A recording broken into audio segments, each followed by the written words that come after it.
Well, I'm going to show y'all one of my hands down favorite structure fishing baits. Probably one of the baits that I've caught the most fish fishing offshore with ever throughout the course of my life. And it's probably one of the simplest too, and that is the Carolina rig. I'm going to show y'all right quick how I like to rig up a Carolina rig and the things about it that I feel like are important to me. So rigging up a Carolina rig is really easy. You just put your weight on there. That's a 3/4 ounce egg sinker.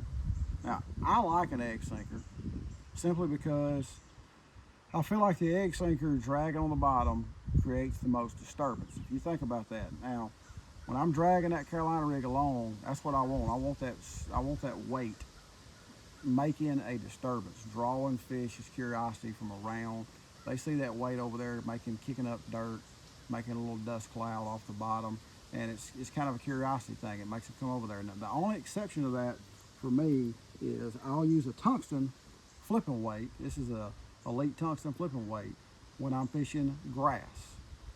If I'm Carolina rigging, like going to the edge of grass and dragging it out of the grass, or even fishing clean spots inside of grass, the tungsten weight is a little smaller, and because it's pointed, it won't foul up in the grass as much. But if I'm fishing just hard spots, hard bottom, just an egg sinker is what I've always used, and I like it just fine for that. I like the tungsten a whole lot more in grass. And then this is just a roller swivel. Now all I'm gonna do, I'm gonna put my sinker in my bead. That, by the way, is a plastic bead. They're really expensive. They're like $1.10 for 50 of them. I know a lot of y'all are gonna say, I like a glass bead. I can't believe you don't use a glass bead. A glass bead makes more noise. You're right. A glass bead does make more noise. But for me, on a Carolina rig, with that 3/4 ounce weight crashing against that bead, to me, the plastic bead does a better job of holding up, and it does a better job of protecting your knot. There are good glass beads out there, but there's also bad ones, and I've experienced that, where the glass bead will actually damage your knot. What I'm gonna do now is just attach my swivel. I'm using a San Diego knot because this is fluorocarbon line. And then I'm gonna downsize my leader. So this is 20 pound test high seas fluorocarbon. This is 15 pound test high seas fluorocarbon.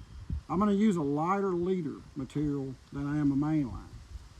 And I like that because I think the lighter leader material gives your bait a little bit more freedom. What I mean is that smaller diameter line, as you drag and stop and drag and stop and drag and stop. But that's really all you're doing with a Carolina rig. You're not really shaking it or hopping it or anything creative. You're just throwing it out there, letting it sink to the bottom, and more or less dragging it back in a drag and stop fashion. As you stop dragging that Carolina rig, that lets that bait, it has a little forward momentum. That big old sinker stops, and that bait wants to kind of drift. And a lot of times it'll drift off to one side or the other. This lighter leader material lets that bait have a little more freedom. It's not trying to drag that bigger size line. So I've got my 20 pound main line, which really helps on the wear and tear, of your line getting worn when you're dragging this on the bottom, especially if you're fishing an area that's like gravel or rock. You can use as big a main line as you want. And you could use 30, and I really don't think it will make any difference how many bites that you get in the course of a day. I've just always liked 20. 20's always been strong enough. 20 to 15 is my favorite. If I'm fishing real clear water or real pressured fish, or a day that's just really hard to get a bite, sometimes I will drop to 12. Now, leader length. You see a lot of guys throw a Carolina rig with a leader that's about this long. I like a longer leader. And the reason I like a longer leader is what I was just talking about. The longer you make this leader, okay, the more freedom you're giving that bait. So the longer the distance is between my swivel and my hook, the more slack line there is for that bait to glide off or drift off, or when I pull that bait to let it raise up off the bottom. The bait just looks more lively on a longer leader. I hardly ever throw a Carolina rig with less than a 3 foot leader, and I have thrown it with a 6 or 7 foot leader, and seeing that make a huge difference. But I'm going to rig this up today with about a 3.5 foot leader. This is a 2/0 BKK Siren offset shank hook. When I throw a Carolina rig, pretty much 99% of the time, unless I'm throwing a very unique shaped bait on it, this is the hook style that I'm always going to use. I just love the old traditional offset shank worm hook when it comes to a Carolina rig. I just have a lot of faith in this hook. And another thing I'll say about a Carolina rig is you don't want to use a hook that's just super big. Again, the whole deal with this Carolina rig is letting that bait have some free movement. The smaller hook you use, the lighter that bait's going to be. It's going to stay up off the bottom a little bit better. And normally with a Carolina rig, you're not going to feel the fish instantly when they bite it because you've got this slack line. So most of the time, the fish are going to have the bait in their mouth really well, and the smaller hook works just fine. As far as the business end is concerned, this has really quickly became my favorite Carolina rig soft plastic.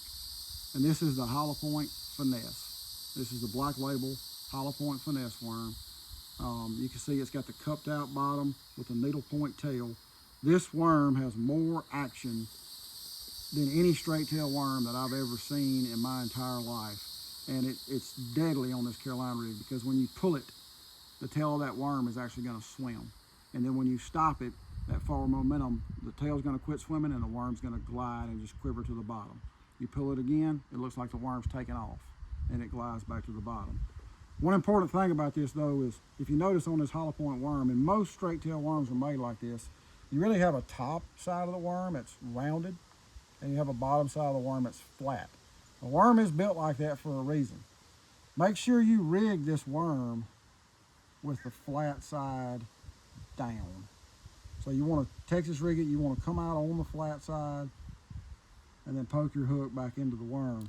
And what that's going to do, excuse me y'all, it's hot in South Mississippi. What that's going to do, the reason the bottom of that worm is so flat on this hollow point is when I drag that worm, when I drag it and it's swimming, when I stop it, that flat bottom is what helps that worm quiver as it drifts off to the bottom. Now, one more thing I want to talk about, because this is kind of a Carolina rig topic. A lot of guys are going to tell you that they like a monofilament leader because monofilament floats. So they'll use, say, a fluorocarbon or braided mainline, and then they'll use a monofilament leader. I don't buy into that. I've tested this. I've looked at it on the bottom in real clear water, and I can't really tell whether there's any difference in the way my bait behaves with a monofilament leader versus a fluorocarbon leader. So I go with the fluorocarbon leader primarily because fluorocarbon has less stretch. So if I've got a fish, if I feel a fish bite, you know, because the fish has to tighten this leader up before you're going to feel the fish. If I feel like a fish has my bait and then the fish creates some slack, when I set the hook, there being less stretch in this fluorocarbon leader compared to a monofilament leader helps me penetrate the hook into the fish a lot better. One more key part to this, to me, is the rod. For Carolina rigging, I really like a 7-foot 6-inch rod. And it ties in a lot of what we were just talking about. The fact that there could be, well, a couple of things. Let's talk about the fact that there could be the fish could swim towards me as I'm setting the hook and create a slack area between my weight and my actual lure because I am using that longer leader. The other thing is a Carolina rig is a bait that I will sit way out off of key structure and make super long casts with. You know, it's not uncommon for me to throw a Carolina rig 40 or 50 yards or even farther and keep my boat way off of what I'm actually trying to fish. That longer rod, this is a 7'6" TFO Resolve. That longer 7'6" rod helps tremendously, not with just casting the Carolina rig that far, but also when I rear down and set the hook, that rod gives me a lot more leverage to penetrate a hook at a real far distance, or if I'm fishing it out real deep, say in 20 or 25 or even 30 foot of water. And I've caught bass on a Carolina rig from literally 1 foot of water to 50 feet of water. It's just a real simple technique to fish. And this is a great technique if you take a beginner fisherman or fisherwoman fishing this summer.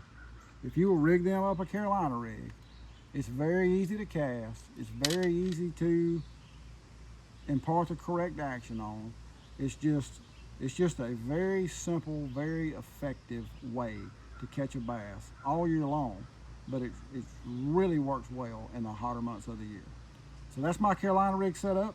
Nothing too fancy about it. It's just like everything else. It's all in the little details.